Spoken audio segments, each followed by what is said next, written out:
ዝምታ ውስጥ ትልቅ ነፃነት አለ። ዝም በል።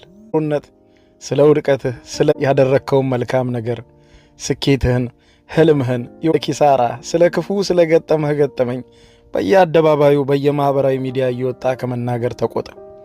ዝም በል። ሲሳካልህም ዝም በል። ስታተርፍም ዝም በል።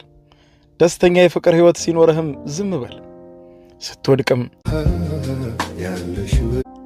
ዝምታ ነፃነት ነው። በተናገርክ ቁጥር የንግግር ስለዚህ ዝም በል።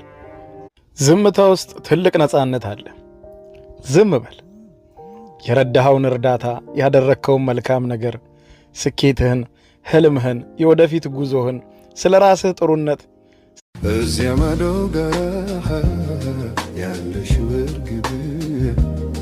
ያለሽው እርግብ ምን ረባ ገኘሽ የሚያንገብ